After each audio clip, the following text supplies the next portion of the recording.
Chotono lamchau so Rajhan Kupa channel dikhai ni mokhe dobin chong prince Mizoram Assam Tripura Manipur Indian phatar tonai Bangla haktor manam haktor tini nambus komo khu pokta te bimoke bose tini Kolkata hathe ni unye keha Jai Bajrangi boli ni dol ongkhna akhe tinio bung mahin sa tinio Christian rono Christian hari mole Phain sing kese rangkhau puisar yese haya tha pho jur kese hariu hinye bongkhe boro sae tumi akhe Christian ro se school rok maro pha aro se school se bike do khye Christian khye school kheriu moma kau akhe parani bro rono phono abo dekhe se phain sing kese hariu ye bo dekhe sami ar moi bongbang ma history dekhiye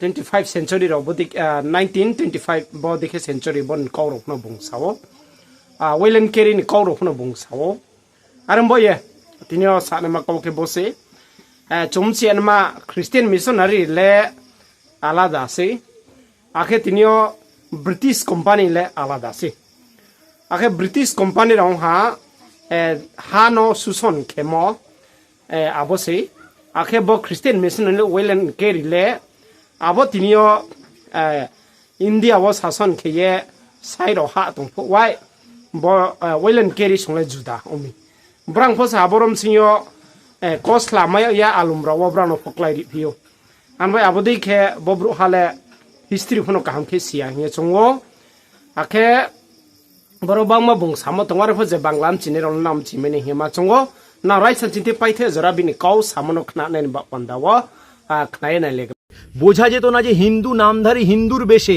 কতজন খ্রিস্টান রয়েছে, কত খ্রিস্টান হয়ে গেছে তলায় তলায় মানুষ। কারোর নাম অনিন্দিতা ব্যানার্জি, কারোর নাম অনন্যা বৈরাগী, কারোর নাম শিল্পী কর্মকার, কারোর নাম চন্দন কিস্কু, এরকম ধরনের প্রচুর নাম যারা নামে হিন্দু কিন্তু তলায় তলায় খ্রিস্টান হয়ে গেছে। তারা আজকে যারা চার্চের ওপরে উঠে চার্চ ভাঙছে তাদের সম্পর্কে বলছে তারা উগ্রপন্থী, তারা জঙ্গি, বিভিন্ন রকমের তকমা দিচ্ছে, চারিদিকে বিভিন্ন রকমের প্রচার হচ্ছে, প্রোপাগান্ডা ছড়ানো হচ্ছে তাদের বিরুদ্ধে। চার্চ ভাঙাটা অন্যায় হয়েছে না ন্যায় হয়েছে সেটা তো পরের ব্যাপার, তার আগে একবার ভেবে দেখুন তো এই চার্চটা ওখানে এলো কি করে? কখনো ভেবেছেন কেউ এই চার্চ ওখানে এলো কি করে? কয়েক বছর আগে ওখানে খ্রিস্টানের কোনো অস্তিত্ব ছিল না, তাহলে সেখানে আজ খ্রিস্টান এত সংখ্যায় কি করে বাড়লো যে সেখানে একটা চার্চ তৈরি করার দরকার হয়ে পড়লো? সেইটা আগে ভাবুন। এটা ভাবতে গেলে, এটা জানতে গেলে আপনাকে পশ্চিমবঙ্গের বিভিন্ন গ্রামাঞ্চলে ঘুরতে হবে। এই দক্ষিণ চব্বিশ পরগনার বিভিন্ন গ্রামের এটাই হচ্ছে সত্যি কথা যে এক ধার থেকে ধর্মান্তকরণ চলছে। যখন আমাদের সংবিধানে পরিষ্কারভাবে বলা রয়েছে কোনো রকম প্রলোভন, কোনো রকম প্ররোচনা বা জোর করে বা কোনো রকম চালাকির দ্বারা কারো ধর্ম পরিবর্তন করা যাবে না, তারপরেও কিন্তু এই ধর্মান্তরকরণ খুব আস্তে আস্তে চলছে এবং এটা কিন্তু মারাত্মক আকার নিয়ে নিয়েছে। তাই নামগুলো দেখলে বুঝতে পারবেন এরা ইচ্ছা করে নিজের নাম পরিবর্তন করেননি। এরা হিন্দু নাম ধরে হিন্দু সমাজের মধ্যে থেকে হিন্দুদের মধ্যে তাদের বিভিন্ন দুর্বলতাকে কাজে লাগিয়ে তাদেরকে প্রলোভন দেখিয়ে ধর্মান্তরকরণ করছে, ধর্ম পরিবর্তন করাচ্ছে ইচ্ছা করে। একবার স্বামীজি বলেছিলেন কোনো এক সময় যে কোনো একজন ব্যক্তি যদি ধর্ম পরিবর্তন করে তার মানে এই নয় যে ধর্ম থেকে একজন কমে যাওয়া, বরং একজন ধর্মের শত্রু বৃদ্ধি পাওয়া। সত্যি তাই, তার কথা যে কতখানি সত্যি সেটা আজকে ভীষণভাবে উপলব্ধি করতে পারছি এবং পারছে গ্রাম বাংলার মানুষ, হিন্দুরা পাচ্ছে। যারা বলছেন বিভিন্ন এই সমস্ত চার্চ নিয়ে কথা, তাদেরকে আমি একটা প্রশ্ন করি, যারা ধর্মীয় সহিষ্ণুতার কথা বলছেন তাদের যদি আমরা বলি আজ ভ্যাটিকান সিটিতে যদি আমরা মন্দির তৈরি করতে যাই, পারবো তৈরি করতে? পারবো না। ভ্যাটিকান সিটি বাদ দিন, আমি আমার দেশের মধ্যে মিজোরাম, মেঘালয়, নাগাল্যান্ডের প্রত্যন্ত গ্রাম, সেই সমস্ত গ্রামে যদি আমি মনে করি যে একটা মন্দির তৈরি করবো, আমি কি পারবো তৈরি করতে? কেউ পারবেন তৈরি করতে? পারবেন না। কারণ তখন বুঝতে পারবেন যে ওই এলাকার মধ্যে সেই সমস্ত খ্রিস্টান মিশনারিদের দাপট কতটুকু আছে, তারা কিভাবে একের পর এক ধর্মান্তরকরণ করে যাচ্ছে এবং কিভাবে একটা সমাজকে সেট করে রেখেছে যাতে সেখানে অন্য ধর্মের প্রবেশাধিকার নিষিদ্ধ হয়। এই জায়গা চলে আসছে। তাই সুতরাং যারা এরকম করেছেন তাদের উদ্দেশ্যে বলবো তারা সমাজের কাজ করেছেন, তারা সমাজের কোনো অপরাধী নয়, বরং তারা ঠিক কাজ করেছেন। তারা সেখানে গিয়ে প্রতিবাদ করেছেন, এই প্রতিবাদটা করার ভীষণ প্রয়োজন ছিল। এই ধর্ম কি করে প্রচার হয় জানেন? এই ধর্ম প্রত্যেকটা গ্রামাঞ্চলের মধ্যে বিভিন্ন মানুষ আসে যারা নিজেরা ধর্ম পরিবর্তন করেছে, তারা সেখানে ঘোরে, বিভিন্ন বাড়িতে ঘোরে। কখনো ভেবে দেখেছে এই ধর্মগুলো শুধুমাত্র ওই নিম্ন মধ্যবিত্ত প্রান্তিক মানুষদের এলাকাতেই কেন প্রচার হয়? কেন মধ্যবিত্ত উচ্চবিত্তদের বাড়িতে এরা ধর্ম প্রচার করতে যায় না? খ্রিস্ট ধর্মের প্রচার করতে তো এরা যায় না। তার কারণ ওই প্রান্তিক মানুষকে, একটা খেটে খাওয়া মানুষ, একটা গরিব মানুষ, একটা মূর্খ মানুষকে বোঝানো খুব সহজ। ধর্মের ব্যাপারে বিভিন্নভাবে তাকে ভয় দেখানো, ভগবানের ভয় দেখানো খুব সহজ। তার একটা গ্রামে যান, সেই গ্রামে গিয়ে বলেন যে যিশুও তো ভগবান, তাই আপনাদের ওই ঠাকুরের স্থানে যিশুকে রাখুন, শ্রীকৃষ্ণ ভগবান, শ্রীকৃষ্ণের পাশে যিশুকে রাখুন, সবাই তো ভগবান, সবার পুজো করুন। আমরা সেকুলার হিন্দুরা, আমরা লিবারাল হিন্দুরা আমরা কি করি, সেখানে সমস্ত ঠাকুর আমাদের কাছে সমান, আমরা যিশুকে রেখে পুজো করি। গ্রাম বাংলা এটাই হয়, যিশুকে রেখে সেখানে পুজো করা হয় ওই সিংহাসনে। এরপর 1-2 মাস পরে তাদের দ্বিতীয় ধাপ আসে, যখন তারা বলেন সামনের মাসে প্রভু যিশু তোমার ওপরে আরও বেশি কৃপা করতে চলেছেন, প্রচুর কৃপা হবে তোমার ওপরে, তোমার প্রচুর উন্নতি হবে, এর জন্য তোমায় একটাই কাজ করতে হবে, অন্য দেবতার সঙ্গে যিশুর পুজো করলে চলবে না, শুধু যিশুকে পুজো করতে হবে 1 মাস। ওই সিংহাসন থেকে অন্য দেবতারা বিদায় নেন, অন্য দেবতার মূর্তি বিদায় নেয়, সেখানে শুধু বিরাজমান হয় শুধু যিশু আর মেরি। এই অবস্থা হয়।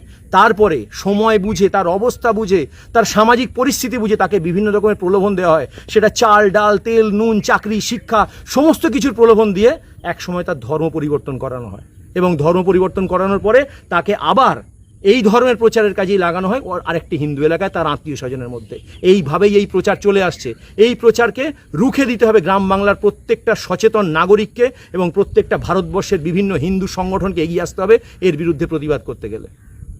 এইভাবেই ধর্মপ্রচার হয়েছে, এইভাবে ধর্মপ্রচার হয়েছে বলে গ্রাম বাংলায় ভরে গেছে খ্রিস্টান।